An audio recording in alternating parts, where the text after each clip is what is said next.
J'ai dit non. Fanny, non, je suis désolé, tu n'auras pas d'argent. Je suis désolé, non, ne l'assiste pas, Fanny. Allez, je passe sous un pont. Je parle pas de Fanny, Fanny, hein, c'est une autre Fanny. Voilà. Bref, bienvenue, c'est Samir, on est sur TPMY. Aujourd'hui, on va parler de l'actualité. Mais avant ça, bien évidemment, je vous invite à vous abonner sur la chaîne, vérifier si vous êtes bel et bien abonné, de laisser un commentaire et un like pour le référencement. Ensuite, de me rejoindre sur Twitch, c'est très important, ne loupez pas Twitch, où souvent on fait des émissions. Alors, le week-end, c'est détente, mais la semaine, on fait des émissions avec thématiques, etc. Voilà, c'est plaisant. On est entre nous et ça permet de vous connaître entre vous. Une fois que j'ai dit ça, on peut démarrer. Alors là, j'aimerais revenir sur... Alors, tout dépend... là, je vais voir combien de temps ça va prendre, mais là, déjà, on va aborder le sujet Koé. Il y a du nouveau concernant Koé. Et c'est important d'y revenir. Comme vous le savez, il y a des personnes qui se plaignent auprès de Koé. L'histoire, pour ceux qui ne sont pas au courant, c'est que Koé aurait attaqué, abusé d'enfants de 3 ans. Ensuite, quand on a dit que c'était pas possible, eu 6 ans. Ensuite, c'est pas possible. Après, on a dit oui, mais 10 ans. Ensuite, c'est pas possible. Donc, allez, on a dit 14 ans. Ensuite, on a dit non, c'est pas possible. Et là, apparemment, il aura abusé 18 ans, 20 ans. Et même là, Koé, il a réussi à prouver son innocence. Et maintenant, de ce que je vois dans les articles, on attaque Koé parce qu'apparemment, ça serait un patron autoritaire. Ah ouais, d'accord.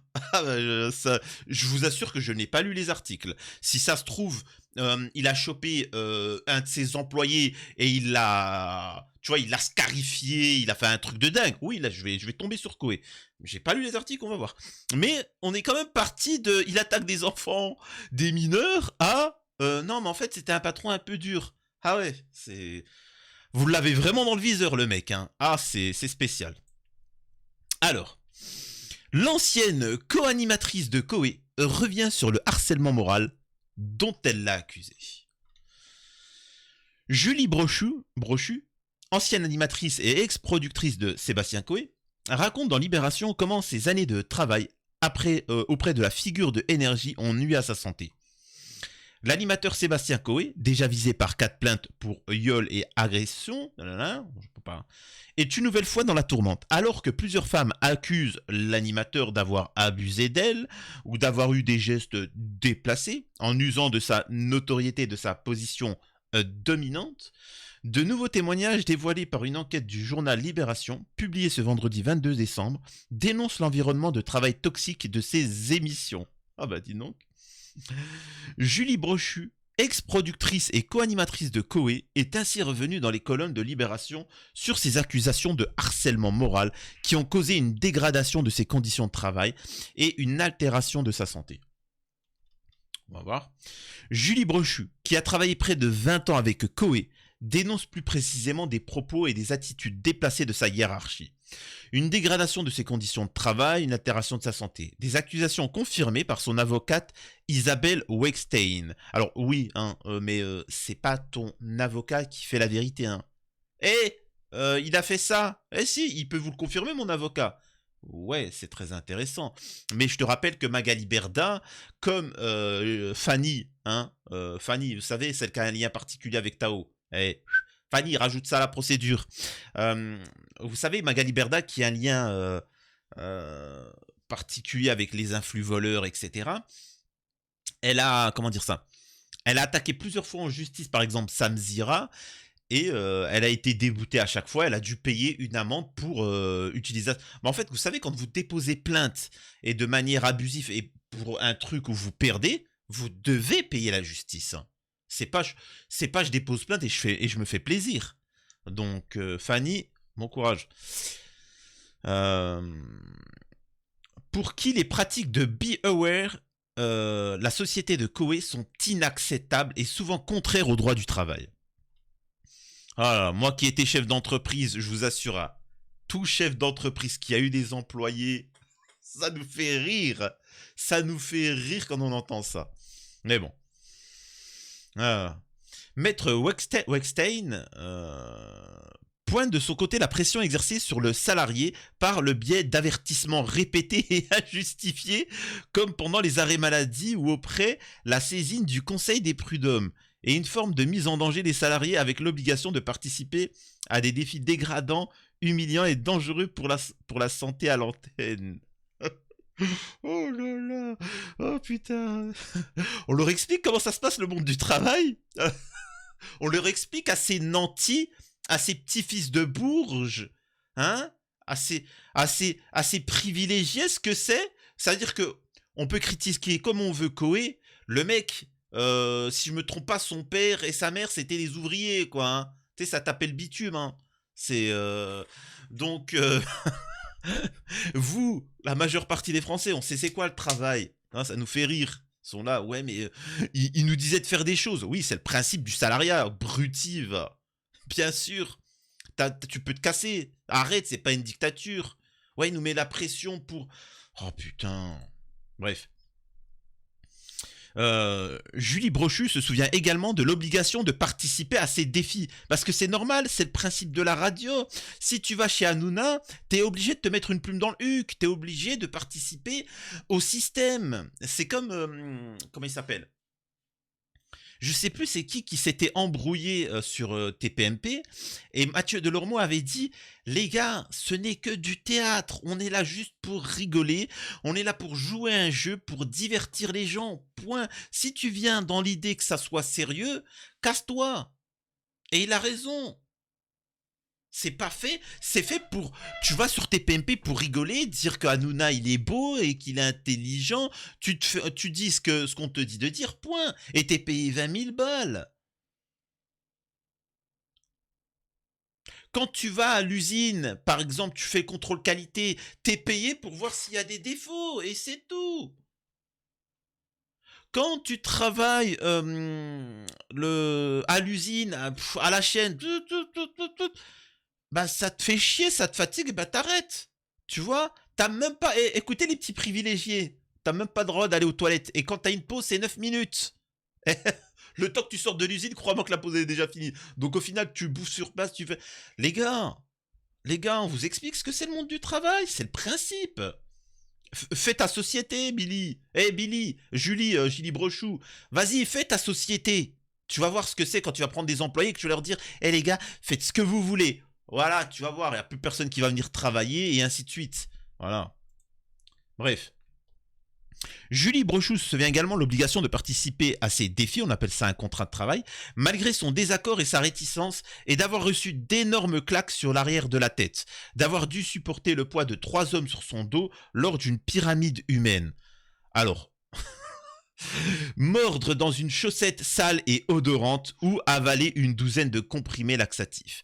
Alors ce qu'il faut comprendre, c'est que aujourd'hui même, j'ai regardé TPMP pour voir s'il y avait une bêtise auquel je pouvais tomber. Ils ont fait manger des trucs pourris, là, des cornichons pourris, et celui qui tombait dessus, il devait manger un cornichon pourri. Est-ce que Julie Brochu, est-ce que tu vas attaquer Hanouna? Non, parce qu'Hanouna, il est trop bien. Sacré Julie, va. On appelle ça du divertissement, et c'est sûr que par exemple, Julie Brochou se souvient comment on apporte ça. C'est-à-dire que là, demain, on va l'interviewer, on va mettre une musique douce. Julie Brochou, elle va dire quoi? Ça me rappelle quand à 3 ans, mon père m'a abusé de moi. Tu dis c'est quoi le rapport? C'est pas grave, c'est pour vous faire croire que machin. Ensuite, on me mettait des grosses claques dans la tête. Et ensuite, 3 hommes se sont mis sur moi. Horrible, en même temps. Oh oui. Et on m'a mis ma tête. Alors que en réalité, c'était quoi? C'était allez, chamboule tout. Allez, faut récupérer le petit Mickey là. Vas-y, allez, on fait une pyramide. Saute mouton. Allez, vas-y, Vous voyez comment on peut modifier le délire? Sacré Julie, là.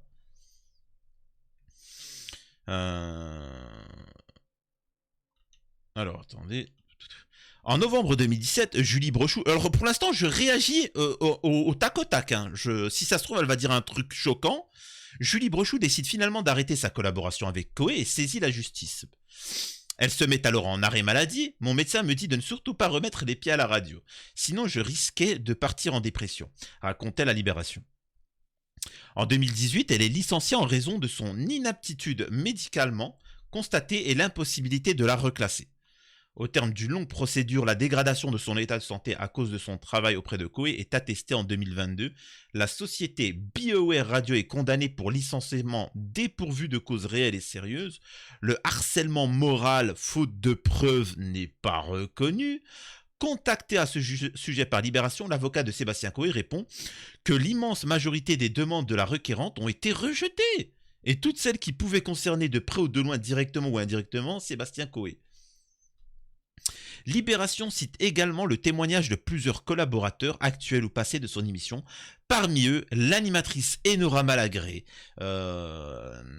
ex-chroniqueuse de TPMP, qui a critiqué Hanouna et TPMP, mais qui a très bien croqué dans la pomme, dans le truc, voilà. Elle a gagné beaucoup d'argent, hein, dans son salaire, non pas son salaire, voilà. Et ça te fait la morale. Ça te fait la morale. Vous savez, je vais vous dire une chose. Vous savez, les femmes qui ont dénoncé Jeffrey Epstein, là, je sais pas quoi, là, Weinstein, c'est le producteur là qui abuse, etc. Ce sont pas elles les héroïnes. Vous savez, c'est qui les héroïnes comme actrice? C'est Jenny Maxi. Tu connais pas Jenny Maxi? C'est Catherine Delu. Tu connais pas Catherine Delu? C'est Dizzy et Midi. Tu connais pas? Tu sais pourquoi tu les connais pas? Parce que elles, quand on leur a demandé de tapiner, elles ont dit non, je préfère pas. Même si je n'accepte pas. Donc celles qui ont croqué dans la pomme hein, pendant des 20 ans et qui sont devenues connues, machin, et qu'après elles balancent, c'est bien, mais t'as croqué, t'as fait tourner ce système-là. Tu vois. Donc les vraies héroïnes, c'est celles qui ont dit non. Donc Enora Malagré, désolé, tu me feras pas passer pour une héroïne. Elle raconte notamment à Libération avoir accepté à contre-cœur de participer au segment Enora teste ton mec, où elle devait séduire au téléphone des hommes en couple. Je me souviens très bien lui avoir dit que je ne voulais pas le faire. Plusieurs fois, mais c'était mon patron, j'étais jeune, j'avais peur d'être viré. Oh mon Dieu. Oh putain, bordel de merde. Koei, je te le fais. Moi, je te le fais gratuitement en soirée. C'est-à-dire qu'on appelle des femmes. C'est-à-dire que c'est un jeu. Allez, on appelle une femme au hasard et je dois la séduire. Salut. Sinon. Et c'est le jeu. Tout le monde a fait ce jeu-là. Et on doit rester le plus longtemps possible. Alors, machin, etc. On essaie de rester le plus longtemps possible, de séduire l'autre au téléphone. À ce point-là, c'est-à-dire que t'es payé 20 000 balles par mois pour appeler quelqu'un au téléphone et le séduire. Ah, c'est horrible, hein. Ah, franchement, la vie, c'est nous en tant que réel homme du peuple ou femme du peuple, on regarde ça, on se dit, mais vraiment, les petits bourgeois, c'est particulier, hein. Ah, leur problème, c'est chaud. L'animateur, et encore une fois, vous voyez hein, des accusations, hein. C'est-à-dire qu'on est passé sur il abuse d'enfants, parce que c'était ça au début, hein. Au début, c'était il abuse d'enfants. Ensuite, non, mais elle était majeure. Ensuite, ouais, mais tu te dis. Voilà. Et maintenant, on tombe sur Koei. Pourquoi? Au final, hein, la finalité, c'est. Il m'a demandé de faire une émission où je devais tester les mecs des gens. Ok.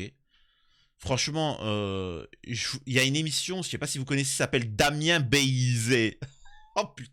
Oh les jeunes, franchement, je vais peut-être vous le montrer après. Je lis la fin de l'article. L'animateur Sébastien Koei, figure de NRJ, a été visé par 4 plaintes pour viol et agression. Il conteste toutes les accusations, ont indiqué fin novembre ses avocats. J'ai un comportement exemplaire avec les gens avec qui je travaille, avait assuré l'animateur le 10 décembre dernier sur BFM, avant d'ajouter qu'il n'avait jamais eu un problème en 20 ans d'entreprise. Alors, il faut que tu comprennes, mon petit Koei, c'est que quand les gens te tombent dessus, c'est une opportunité pour eux de se faire connaître, d'avancer, de lâcher leur haine, tu vois. C'est comme par exemple quand tu as une femme qui se fait tromper par son mari, qui se fait frapper, qui s'est fait abuser, quand ils voient quelqu'un qui est dans la sauce, eh ben elles vont se lâcher. Elles vont se lâcher, voilà, sur la personne, quand bien même elle est innocente. Pour preuve, on en a des pédos. Hein. Regardez de ce que dit Cohn-Bendit, Mitterrand, etc. Ils le disent ouvertement et ils l'écrivent. Pourquoi personne leur tombe dessus? Parce que, voilà, hein, c'est factuel. Ne vous en déplaise. Alors, attendez. Je lis vite fait la suite de l'article concernant Enora Malagré. Alors, attendez. Elle regrette, et vous savez que Enora Malagré, elle regrette tout. Hein. Toutes les émissions qu'elle a fait, elle a critiqué. Payer 20 000 balles par mois. Donc, elle tenait la chronique Enora teste ton mec, une chronique que l'animatrice regrette aujourd'hui et qu'elle s'est vue imposer par son producteur, auquel elle n'aurait pas osé dire non à l'époque. Quand il m'a pitié l'idée d'Enora teste ton mec, je me souviens très bien lui avoir dit que je ne voulais pas le faire plusieurs fois. Mais c'était mon patron, j'étais jeune, j'avais peur d'être viré, j'ai fini par accepter à contre-cœur. Je peux t'assurer d'une chose. Je peux t'assurer d'une chose, Enora. Et là, tu ne pourras jamais le faire à 80% de la population française. Si tu as été capable de dire à ton patron « Non, je ne ferai pas ça, je ne ferai pas de l'animation dans une émission d'animation », je peux t'assurer que tu n'avais pas peur de lui. Tu n'avais pas peur de lui. Parce que quand un patron auquel tu as peur d'être viré, il te dit « Fais ça », tu le fais et tu fermes ta gueule. Tu vois. Et tu es payé pour ça. C'est le principe. Tu loues tes services, dans le respect de la loi, bien évidemment, tu loues tes services, tes compétences pour participer. Si tu n'es pas content, tu démissionnes et tu te barres. Excuse-moi, on a connu quand même beaucoup plus difficile. Qu'est-ce qui se passe en ce moment? Ton mari te trompe? Qu'est-ce qui se passe? Qu'est-ce qu'il y a? Tu veux te venger sur Koé, c'est ça? Quand Cyril Hanouna te demandait de faire la pouf et de twerker à tout bout de champ, c'était quoi ça? Hein? Quand il te demandait de te cambrer, de twerker, que tu le faisais allègrement. Hein? C'était quoi ça? T'étais payé, t'étais grassement payé. Tu vois? Parce qu'on te montrait juste ton cul, hein. C'était juste ça qui intéressait sur tes PMP. Et puis au final, qu'est-ce qui s'est passé en privé avec Hanouna? Est-ce que tu as eu du bénéfice? Donc il y a un moment, peut-être que le problème c'est qu'avec Koé, il a peut-être refusé, lui, qu'il y ait une aventure entre toi et lui. Tu vois? Peut-être que il a refusé, lui, de te faire devenir millionnaire. Bon, je pense que tu es millionnaire à l'heure actuelle. On se demande comment d'ailleurs. Mais qu'est-ce qui s'est passé? Comment t'as fait pour avoir tout cet argent-là? Pose une question. Rapidement, qu'est-ce qui s'est passé? Dis-moi. C'est pas Koé. C'est pas Koé, là. On poursuit dans l'horreur. Pendant une saison, Enora Malagré a dû prendre, contrainte et forcée, selon ses dires, une voix langoureuse pour ses... T'es vraiment, écoutez, hein, contrainte et forcée, selon ses dires, une voix langoureuse pour séduire des hommes au téléphone et tester leur fidélité. Ah ben on a connu plus difficile comme travail. Hein. Une chronique qui allait loin, l'objectif étant de briser des couples en poussant l'interlocuteur à la faute. Le soir, devant le miroir, je me demandais « Mais quelle fille tu es ?» Cela me faisait passer pour une fille très vulgaire. Non, non, Enora, bien évidemment, bien évidemment. Tu vois, bien évidemment que c'est de la faute de Koé que tu passes pour une fille très vulgaire.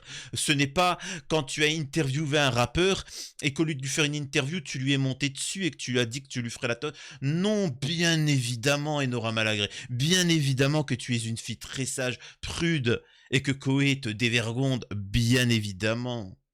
Tu vois. Bien évidemment que depuis que tu as quitté l'émission de Koé, bien évidemment que tu t'es assagi et que tu as donné des analyses politiques et que tu ne t'es pas amusé à twerker et aussi à faire des choses pour de l'argent. Non, non, bien évidemment, ma petite Enora Malagré.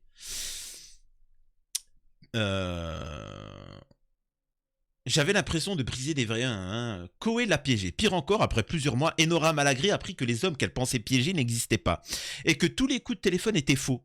Une standardiste a fini par me révéler que c'était de faux auditeurs de l'autre côté du fil. Tout était faux. En fait, c'est le principe de la télé et des émissions. Hein. On est là pour divertir. Alors, pas moi, hein. J'en prends plein la gueule justement à cause de ça. Mais il faut savoir que Tout est faux. Chez vos youtubeurs, chez à la radio, ils sont là pour vous divertir. C'est rare les gens comme moi qui se mouillent réellement. Il y en a, je peux vous assurer sur YouTube, sur d'autres trucs, ils se font passer pour des gros droitards alors que les mecs c'est des gauchos bobos. Il y en a, ils se font passer pour des gauchistes alors que c'est des droitards, ainsi de suite. C'est que du jeu, ils sont là pour vous divertir. Et c'est pour ça que je subis de la haine de partout, parce que moi j'ai pas envie de participer à ça, tu vois, j'ai pas que ça à faire. Moi, j'ai passé l'âge. Et donc là, je vais. Donc elle explique que, en dehors de blagues parfois très lourdes qui seraient aujourd'hui intolérables. Voilà. Donc, moi, j'aimerais juste vous montrer une fraction de seconde parce que j'ai pas les droits de ces images-là, donc je peux montrer que des petits passages. C'est Damien Béizé. Si vous connaissez pas les plus jeunes, je vous invite à regarder des vidéos. À la base, c'était hyper drôle. Hanouna a repris ça vite fait. Damien Béizé est quelqu'un qui est assez particulier. C'est un fou furieux qui en manque et qui a besoin de Béizé. Il s'appelle Damien Béizé et c'est un fou. C'est-à-dire que parfois, c'est le jeu, en fait, il a une corde autour de lui et il y a des médecins qui le retiennent parce qu'il a tellement envie de baiser. Et tu as souvent une invitée femme et, comment il s'appelle?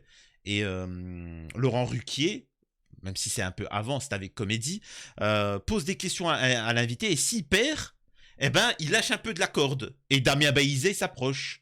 Et bah, voilà. Et puis la finalité, c'est que à chaque fois, bon, il réussit à l'invité gagne. Et après, le jeu, c'est que Damien Béizé, il fait quelque chose pour distraire l'attention de ceux qui le tiennent la main. Et il va, voilà. Je vous montre juste quelques extraits. Deuxième question, s'il vous plaît. Ne l'excitez pas. Deuxième question. Pour se présenter à l'élection Miss France, la candidate doit avoir 3, s'il vous plaît, tenez.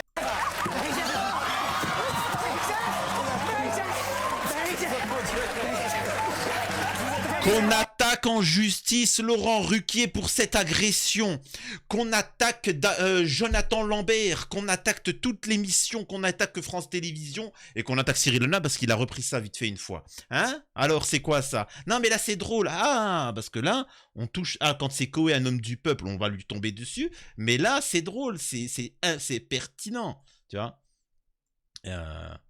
Et là, regardez l'image, hein, la vidéo. Et là, vous avez la fameuse scène où il a perdu, hein, Damien Béizé, et regardez. J'ai demandé aux infirmiers de le ramener dans sa cave. Attendez. Attendez, silence. Je crois que Damien veut nous dire quelque chose.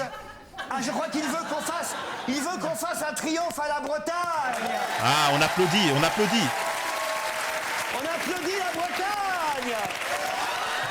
On applaudit, en fait c'est tout le temps ça, c'est parfois, ah il a un appareil photo, et puis les gens qui le tiennent, ils vont le prendre en photo et il en profite pour sauver. Là c'est en mode, on applaudit et après il attaque. C'est l'humour quoi, hein. C'est de l'humour, c'est drôle. Mais sachez que cette émission-là, on peut attaquer en justice. Là, n'importe quelle personne qui a participé à cette émission peut dire que c'est une agression, bip, regardez la suite. On applaudit la Bretagne. Regardez. Voilà. On voit qu'elle crie, qu'elle hurle. Bizarrement, on n'en parle pas. C'est étrange à Laurent Ruquier. Laurent Ruquier, pourquoi c'est bizarre. Et là, bien évidemment, vous regardez ça, vous allez rire. Damien Béizé, il est ouf, tout ça, etc. Mais quand on va te mettre une musique triste et que l'invité va dire à ce moment-là, il a abusé de moi et j'étais pas prêt, j'ai fait ça sans mon consentement et oui, d'accord, on a compris la chanson. Et là, on va poursuivre avec l'affaire Koé. Avec l'affaire Koé, parce qu'il faut savoir qu'il y a une Lucille, hein, qui avait déjà été...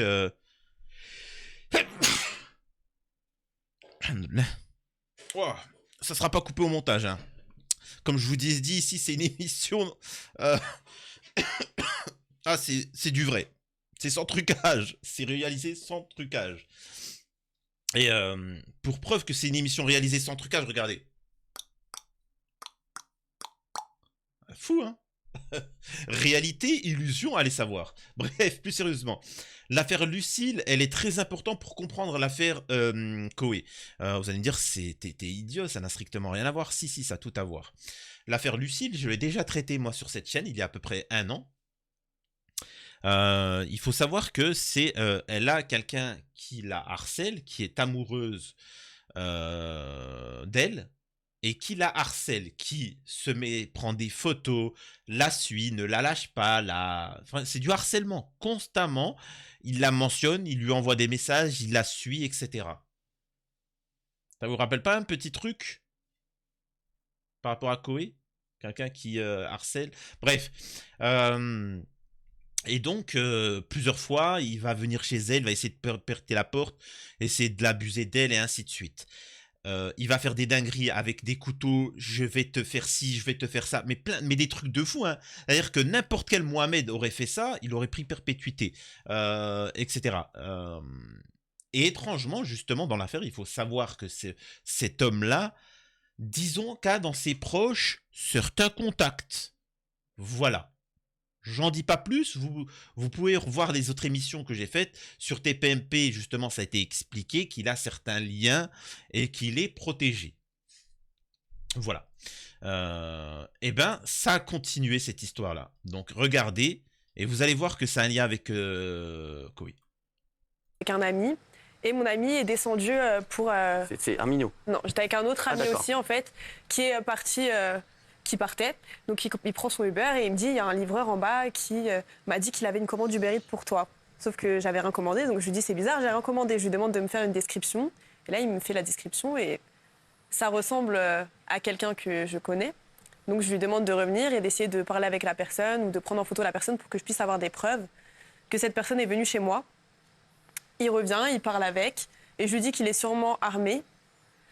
Et donc ensuite, je les entends parler dans mes escaliers. Donc cette personne a réussi à rentrer dans mon immeuble avec le code, etc., connaissait ma porte. Et en fait, quand il est venu, quand mon ami est revenu, cette personne m'attendait dans les escaliers. Donc dans les escaliers, il attendait que je sorte de chez moi pour pouvoir peut-être m'agresser. Pas peut-être, si. Et ensuite, du coup, ils sont descendus par aller en bas. Et là, Arminio est arrivé et du coup... Il s'est passé quoi? Alors moi je suis arrivé et j'ai vu l'ami de Lucille qui était tout seul en bas dans l'entrée du hall parce que avant de rentrer dans son bâtiment, il y a comment ça s'appelle? Sas. Ouais, un sorte de sas. Ouais, ça. Et du coup je suis rentré dans le sas et je vois l'ami de Lucille et je lui dis qu'est-ce que tu fais là tout seul? Et ensuite je regarde à gauche et puis là je vois un profil Ouais, t'étais tout seul toi? Oui, j'étais tout seul. Ouais. Donc je vois un profil que j'ai... Bon allez, bref, allez, je résume. Hein. En résumé, il s'est fait prendre des coups de couteau et il a voulu le planter pour deux, enfin voilà, le finir quoi. Il a réussi à se sauver. Elle va exprimer aussi autre chose, mais en fait, c'est quoi le rapport avec Koé? Bizarrement, Koé, vous avez vu, hein, tout le monde s'acharne sur lui. Comment ça se fait que cet homme-là, cet individu, n'a rien?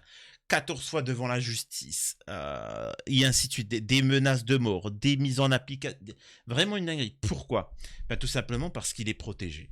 Et donc, je tiens juste à vous dire comment ça se fait qu'il y a des gens, des hommes politiques, des animateurs qui ont abusé d'enfants, etc., et que vous connaissez tous, qui n'ont rien. Aucune shitstorm, rien. Par contre, Koé, on lui tombe dessus. Je rappelle, et moi je vais vous dire, hein, c'est quoi la grosse problématique avec Koé. Koé, Wikipédia. Je vais vous dire c'est quoi. Je suis désolé, hein, je suis pas un... Je vais vous montrer moi c'est quoi le problématique avec Koé. Il y a un moment, il faut dire les termes. Alors, attendez. Voilà, je vais vous montrer c'est quoi la différence. Regardez, Koé, Sébastien Jean-Maurice Koé, dit Koé, est né le 28 avril 72, on s'en fout. Fils d'ouvrier de la sucrerie de Marle. Voilà, fils d'ouvrier. C'est tout. C'est juste ça la problématique avec Koé. Ah là là. Son enfance est marquée par le décès de sa mère d'un cancer alors qu'il n'a que 10 ans. Son père meurt quand il a 20 ans. Écoutez, ça c'est des histoires de prolétaires. Vous allez écouter Vous voulez voir des histoires de prolétaires? Là, c'est pas Raymond Aboulhomme du peuple, ou Hanouna, fils de médecin, ou Morandini, ou je sais pas quoi. Hein. Là, c'est pas ça. Hein, là. Regardez quand tu es un prolétaire. Le grand regret de sa vie, c'est que ses parents n'ont pas vu accéder à la célébrité. C'est sûr que quand tu pètes la misère et que tes parents pètent la misère, et que tu sais que tu es devenu riche et que tu as les moyens, t'aurais aimé pouvoir les arroser. Oh, vraiment, t'aurais pu aimer, mais bon, c'est dommage, mais bon, là. Regardez ce qu'il dit.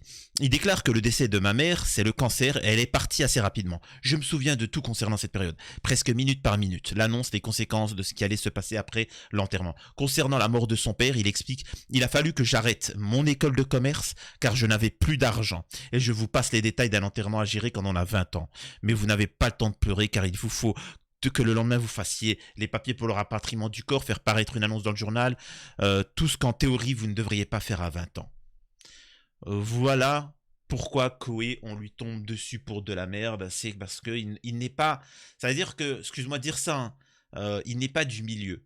Ça reste un prolétaire qui a réussi, qui a cassé, c'est difficile, hein, qui a cassé le plafond de verre, et il est venu, tu vois. Mais ça reste un prolétaire, c'est tout. Et jamais, jamais, ces lâches comme Enora Malagri ou autres se permettraient de critiquer Hanouna de la même virulence qu'elle fait avec, comment il s'appelle, avec Koé. Jamais. Et c'est la même chose avec cette affaire-là. Nous avons une jeune femme qui est harcelée, agressée, tout ce que tu veux. Le mec te dit qu'il va la... Vraiment, c'est une dinguerie.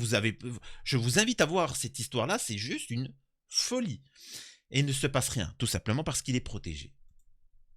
Quand il t'a planté, il savait pas où il te plantait. Ils auraient pu te tuer, il aurait pu toucher un organe vital. Voilà. Donc pour moi, c'est tentative d'homicide. Je suis désolé. Là, ça a été requalifié en violence volontaire. Quand même. Non, mais il y a un mec, les mecs, il y a un problème. T'as raison, Gilles. Il y a un énorme problème. Quand il était entré chez Lucille, il avait réussi à être exonéré de sanctions parce qu'il était alcoolisé. Oui. Alors voilà, normalement, quand on est alcoolisé, c'est une circonstance aggravante. Et lui, comme il était alcoolisé... Par contre, circonstance aggravante, mais vous disiez pas la même chose avec Pierre Palmade. On se quitte sur ça. Dites-moi ce que vous en pensez hein, sur l'affaire Koé. Et sur tout ça, prenez soin de vous. On se retrouve sur Twitch en live tous les soirs. À la prochaine, bye bye, des bisous. Je vous aime vraiment. Je voulais juste vous dire que je vous aime. C'est tout con, mais c'est vrai que je vous le dis pas. Je vous dis de vous abonner, me soutenir. Vous le faites, mais je vous dis jamais que je vous aime. Et là, je parle même des mecs. Hein. Tout bien, tout honneur. Merci de faire que je sois là. C'est ultra plaisant et c'est pour ça que j'ai envie de discuter un peu avec vous en live. Vous connaître un peu plus que là, juste je fais des vidéos et il n'y a pas de retour en direct. Prenez soin de vous. Prenez du repos. Détendez-vous. Continuez à regarder mes vidéos, mais détendez-vous. Profitez des vacances. Profitez que ces crapules des médias seront en vacances pour souffler. Parce que c'est vraiment des gens nauséabonds et qui vous poussent à la haine. À la prochaine, c'était Samir TPMY.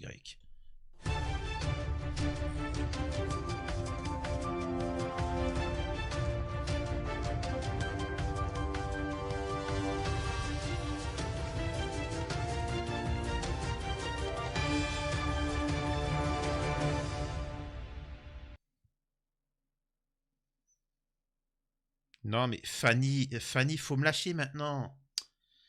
Non Fanny, s'il te plaît, écoute. Oui, je sais, tu as flashé sur moi, mais désolé, je mange pas de ce pain-là. Pardon, mais non, tu me laisses. Tu fais quoi en regardant mes vidéos? Putain, mais... Bien évidemment, on parle pas de la même Fanny, attention. Hein. Allez, à la prochaine.